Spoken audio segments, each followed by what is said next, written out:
ጤና ይስጥልኝ ውድ የቻናሌ ተከታታዮች እንዴት ናችሁ?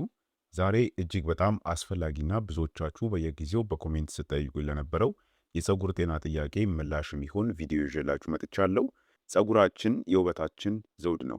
ነገር ግን በተለያዩ ምክንያቶች ሲደርቅ፣ ሲሰባበርና ጤናውን ሳያጣ ማየት ለሁላችንም ትልቅ ስጋት ነው። ብዙ ጊዜ ለፀጉራችን መፍትሄ ፍለጋ ወደ ውድ የውበት መጠበቂያ ምርቶች እንሮጣለን። ነገር ግን መፍትሄው እጃችን ላይ በቤታችን ውስጥ ባለ ቀላል እንቁላል ውስጥ እንዳለ ብዙዎቻችን አንረዳውም። ዛሬ የምናየውም ስለ እንቁላል ማስክ አስደናቂ ጥቅሞች ይሆናል። ይህም ማስክ ለደረቀ ፀጉር እንዴት ተአምራዊ ለውጥ እንደሚያመጣ፣ በውስጡ የያዛቸው ንጥረ ነገሮችና አጠቃቀሙን ደረጃ በደረጃ በዝርዝር እንመለከታለን። ይህ ቪዲዮ ፀጉራችሁን ወደ ነበረበት ለስላሳና ጤናማ ሁኔታ ለመመለስ የሚረዳችሁ የተሟላ ሳይንሳዊ መመሪያ ስለሆነ እስከ መጨረሻው ድረስ አብራችሁን ቆዩ። በቅድሚያ ወደ መፍትሄው ከመሄዳችን በፊት ችግሩ ከምን እንደሚመጣ መረዳት ለዘላቂ መፍትሄው እጅግ ወሳኝ ነው። ስለሆነም ፀጉራችን ለምን ይደርቃል እንዲሁም ደግሞ ይሰባበራል የሚለውን ምክንያቱን እንይ። ፀጉር የሚሰባበረውና ሻካራ የሚሆነው ተፈጥሯዊ እርጥበቱን ሲያጣ ነው። ለዚህ ደግሞ ዋነኛዎቹ ምክንያቶች የአየር ንብረት ለውጥ ማለትም ከፍተኛ ሙቀት ወይንም በጣም ደረቅ አየር የፀጉርን ፈሳሽ መምጠጣቸው ነው። ሌላውና ትልቁ ምክንያት የኬሚካል አጠቃቀም ነው። ፀጉርን በተደጋጋሚ ቀለም መቀባት፣ በኬሚካል ማለስለስ እናም ከፍተኛ ሙቀት ያላቸውን ማድረቂያዎችን መጠቀም የፀጉርን የውጨኛውን ክፍል ወይም ደግሞ ኪዩቲክል የሚባለውን ንብርብር ክፉኛ ያበላሹታል።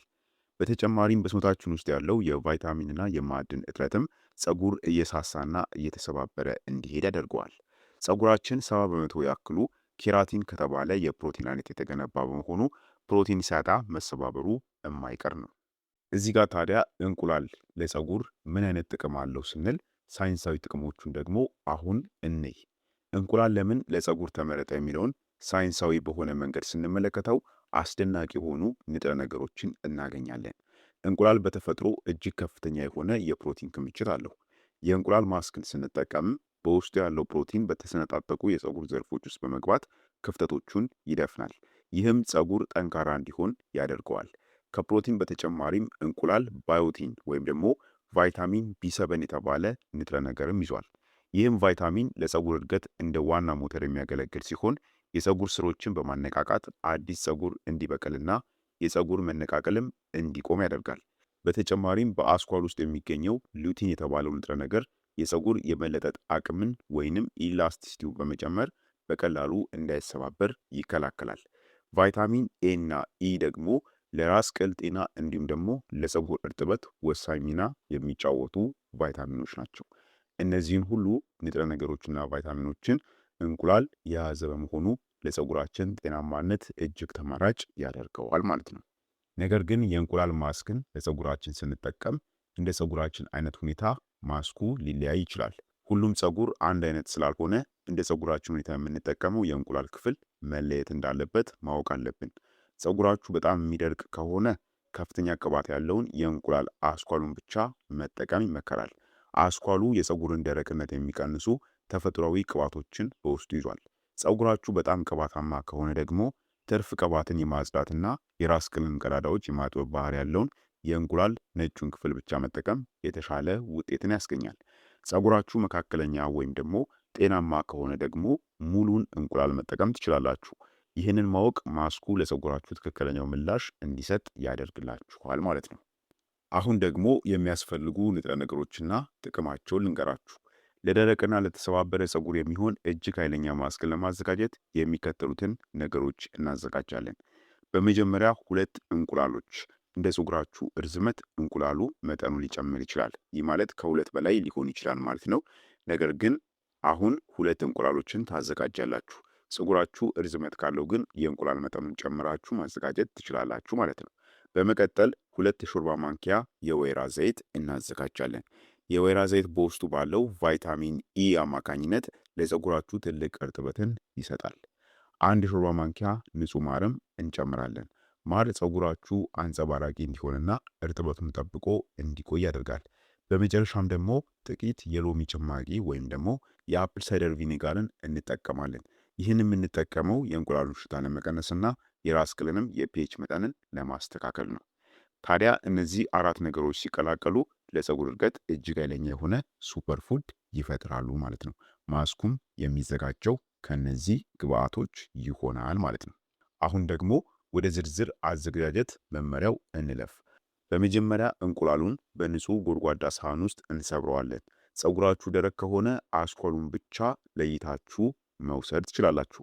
ከዚያም የወይራ ዘይቱን እናም ደግሞ ማሩን እንጨምረዋለን። ማሩ ወፍራም ከሆነ በትንሹ በሞቀ ውሃ ማለስለስ ይቻላል። ከዚያ በኋላ ውህዱ ወጥ የሆነ መልክ እስኪይዝ ድረስ በሚገባ መምታት ወይም ደግሞ ማዋሃድ ይኖርብናል ማለት ነው። ሁሉም ንጥረ ነገሮች በሚገባ መዋሃዳቸውን እርግጠኛ መሆን አለባችሁ። ውህዱ በጣም ፈሳሽ መሆን የለበትም፣ ምክንያቱም ፀጉር ላይ ስንቀባው እንዳይንጠባጠብ እናም ደግሞ በፀጉራችን ላይ ረዘም ላለ ጊዜ እንዲቆይ መካከለኛ ወፍራምነት ሊኖረው ይገባል። ስለዚህ አታቅጥኑት።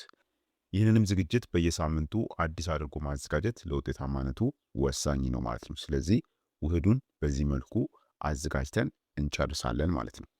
ከዛ ካዘጋጀን በኋላ እንዴት እንቀባዋለን ወይም ደግሞ እንዴት እንጠቀመዋለን ነው።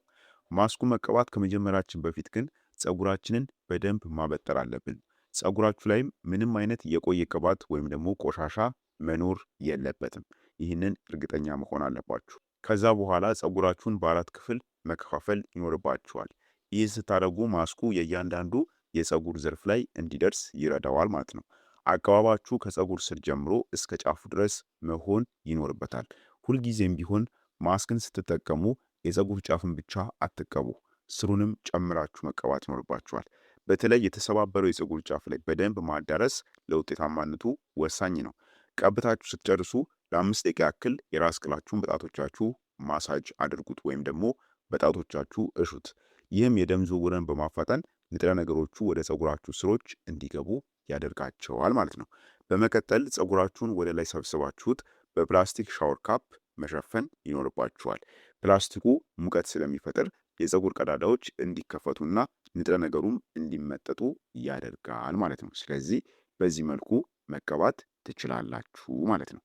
ከዛ አንዳንድ አስፈላጊ ጥንቃቄዎችንና እንዲሁም ደግሞ የቆይታ ጊዜውንም ደግሞ ማወቅ አለባችሁ። ማስኩን ፀጉራችሁ ላይ ከተቀባችሁት በኋላ ለ30 ደቂቃ ያክል ማቆየት ይኖርባችኋል። ይህ ጊዜ ንጥረ ነገሮቹ ወደ ፀጉራችሁ ውስጠኛው ክፍል ዘልቀው ለመግባት በቂ ነው። ከዚህ በላይ ማቆየትም ብዙ ጥቅም የለውም። እንዲያውም እንቁላል ፀጉር ላይ ከደረቀ ለመታጠብ ሊያስቸግራችሁ ይችላል። በዚህ ቆይታ ጊዜ ውስጥም ፀጉራችሁን በፎጣ መጠቅለል ትችላላችሁ። ይህም ሙቀቱ እንዳይወጣ ይረዳል። በቆይታችሁ ወቅትም ምንም አይነት የማሳከክ ወይም ደግሞ የማቃጠል ስሜት ከተሰማችሁ ወዲያውኑ መታጠብ ይኖርባችኋል። ምንም እንኳን ይህ በተፈጥሯዊ ማስኮች ላይ እምብዛም ቢሆንም ወይም ደግሞ ብዙም ባይከሰትም እንደዚህ አይነት ነገር ካጋጠመ ወዲያውኑ መታጠብ ይኖርባችኋል። እዚህ ጋር በጣም መጠንቀቅ ያለባችሁ ነጥብ ግን አለ። ብዙ ሰዎች የእንቁላል ማስክ ተጠቅመው ፀጉራቸውን በሙቅ ውሃ ይታጠባሉ። ይህ ትልቅ ስህተት ነው። እንቁላል በሙቅ ውሃ ሲታጠብ በፀጉር ላይ ይረጋል ወይም ደግሞ ይጣበቃል። ይህ ከሆነ ደግሞ ከፀጉር ላይ ለማውጣት በጣም አስቸጋሪ ይሆናል ማለት ነው። ስለዚህ ሁልጊዜ በቀዝቃዛ ወይም ደግሞ ለብ ባለ ውሃ ብቻ መታጠብ ይኖርብናል። መጀመሪያ በውሃ ብቻ ፀጉራችሁን በሚገባ ካለቀለቃችሁት በኋላ ቀለል ያለ ሻምፖ በመጠቀም የእንቁላሉን ሽታና እንዲሁም ደግሞ የቀረውን ቅባት ማስወገድ ትችላላችሁ። ሽታው ካስቸገራችሁ በመጨረሻ የማለቅለቂያ ውሃ ላይ ጥቂት የአፕል ሳይደር ቪኒጋር ወይም ደግሞ የሮዝመሪ ውሃ መጨመር ትችላላችሁ ማለት ነው። ስለዚህ በሙቅ ውሃ እንዳትታጠቡት፣ ይህንን ጥንቃቄ ማድረግ ያስፈልጋል ማለት ነው። ሌላው ማወቅ ያለባችሁ ነገር ቢኖር ምንድን ነው፣ የእንቁላል ማስክ እንደ ኬሚካል ሕክምናዎች በአንድ ቀን ታምር አያመጣም። ነገር ግን ከመጀመሪያው አጠቃቀም በኋላ ፀጉራችሁ ይበልጥ እንደሚለሰልስና ለማበጠርም እንደሚመች ታስተውላላችሁ። ውጤቱ ዘላቂ እንዲሆን ደግሞ በሳምንት አንድ ጊዜ ወይም ደግሞ በ2 ሳምንት አንድ ጊዜ ይህንን ማስክ መጠቀም ይገባል። በአንድ ወር ጊዜ ውስጥ የፀጉር መሰባበር በከፍተኛ ሁኔታ ሲቀንስና ፀጉራችሁ ክብደትና ጥንካሬ ሲያገኝ ትገነዘባላችሁ። በረጅም ጊዜ ሂደት ደግሞ አዲስ የሚበቅለው ፀጉር እጅግ ጤናማና ወፍራም ሆኖ ይወጣል። ትዕግስትና ወጥነት ለውጤታማነቱ ዋነኛ ቁልፎች እንደሆኑ ሁሌም ቢሆን አትዘንጉ። እንግዲህ ውድ ተመልካቾቼ ዛሬ ስለ እንቁላል ማስክ ያየነው መረጃ ለፀጉራችሁ ጤና ትልቅ ለውጥን እንደሚያመጣ ሙሉ ተስፋ አለኝ። ተፈጥሮ ሁልጊዜም ቢሆን ምርጥ መፍትሄዎችን ትሰጠናለች። እኛ ግን ብዙ ጊዜ ረስተናቸዋል። ይህን ማስክ ዛሬውኑ ሞክሩትና ለውጡን ይሁ። ፀጉራችንን መንከባከብ ራሳችንን እንደ መንከባከብ ይቆጠራል። ምክንያቱም ጤናማ ፀጉር ለራስ መተማመናችን ትልቅ የሆነ ድርሻ አለው። ተፈጥሯዊ ውበትም ሁልጊዜ አሸናፊ እንደሆነ ማወቅ አለብን። ቪዲዮ ጠቃሚ ሆኖ ካገኛችሁት ላይክ በማድረግ ድጋፋችሁን ገለጹልኝ። ለጓደኞቻችሁም እንዲደርስ ሼር አድርጉት። የእናንተ ማስተያየት ለእኔ ትልቅ ዋጋ አለው። ስለዚህ ማስኩን ሞክራችሁ ያገኛችሁትን ለውጥ ወይም ደግሞ ያጋጠማችሁ ማንኛውም ጥያቄ ካለ ከታች ባለው ኮሜንት መስጫ ላይ ጻፉልኝ። ለቀጣይም የጤናና እንዲሁም ደግሞ የህይወት መረጃዎች ደግሞ ቻናሉን ሰብስክራይብ በማድረግ እንዲሁም የደወል ምልክቱን በመጫን ቤተሰብ ሁኑ። በሚቀጥለው ቪዲዮ በሌላ ጠቃሚ ርዕስ እስከምንገናኝ በጤና ቆዩልኝ። ቸር ሰንብቱ።